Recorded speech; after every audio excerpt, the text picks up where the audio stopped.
আসসালামু আলাইকুম। আমি চম্পা, আপনারা দেখছেন চম্পা কিচেন। আজকের রেসিপি হলো ফুলকপি দিয়ে রুই মাছের ঝোল।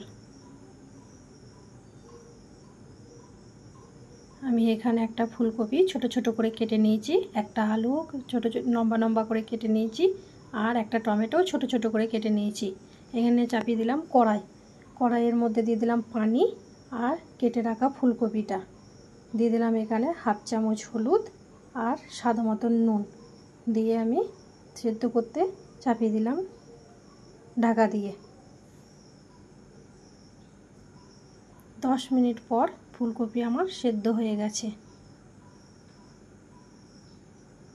সেদ্ধ করে একটা পাত্রের মধ্যে আমি রেখে দিয়েছি। দিয়ে দিলাম কড়াইয়ের মধ্যে তেল, এখানে পরিমাণ মতো।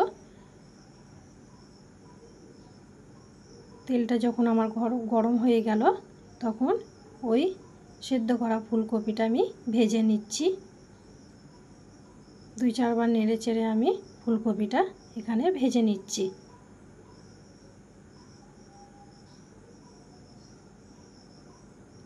ফুলকপি ভাজা আমার রেডি। দিয়ে দিলাম এখানে কড়াইয়ের মধ্যে তেল স্বাদ মতো আর কালো জিরে ফোড়ন। একটা পেঁয়াজ আমি এখানে ছোট ছোট করে কেটে নিয়েছি। তেলের মধ্যে আমি পেঁয়াজটা ভালো করে ভেজে নিচ্ছি। 2-4 বার নেড়ে চেড়ে আমি ভালো করে ভেজে নিলাম। দিয়ে দিলাম স্বাদ মতন নুনটা দিয়ে পেঁয়াজটা আমি আবারও ভেজে নিচ্ছি। যখন লাল হয়ে গেল তখন দিয়ে দিলাম আমি 1 চামচ আদা রসুন বাটাটা দিয়ে পেঁয়াজটার সাথে আবারও আমি কষিয়ে নিলাম। দিয়ে দিলাম 1 চামচ হলুদ, 1 চামচ লঙ্কা গুঁড়ো, 1 চামচ জিরে গুঁড়ো আর 1 চামচ ধনে গুঁড়ো দিয়ে আমি মশলাটার সাথে পেঁয়াজটা ভালো করে কষিয়ে নিচ্ছি।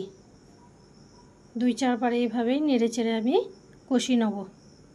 দিয়ে দিলাম 1 কাপ পানিটা দিয়ে ভালো করে আমি ঢাকা দিয়ে দিলাম 5 মিনিটের জন্য। এখানে আমি মাছটা ভালো করে কেটে ধুয়ে ভেজে নিয়েছি, ভেজে একটা পাত্রের মধ্যে রেখে দিয়েছি। 10 মিনিট পর যখন আমি এলাম ফিরে, তখন দিয়ে দিলাম কেটে রাখা টমেটোটা মশলার সাথে দিয়ে আমি ভালোভাবে আবারও কষিয়ে নিচ্ছি। কষানোর পর এখানে দিয়ে দিলাম কেটে রাখা আলুটা দিয়ে আমি মশলাটার সাথে কষিয়ে নিচ্ছি।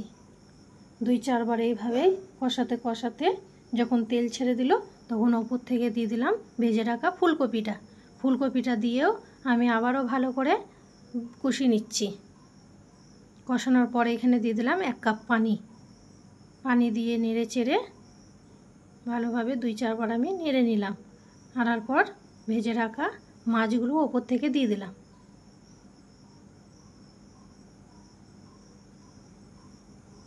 মাছগুলো দেওয়ার পর এখানে আমি আবারও ভালো করে নেড়ে নেওয়ার পর এখানে আমি ঢাকা দিয়ে দিলাম 10 মিনিটের জন্য। 10 মিনিট পর রান্না আমার রেডি। ওপর থেকে দিয়ে দিলাম কাঁচা লঙ্কা আর ধনেপাতা।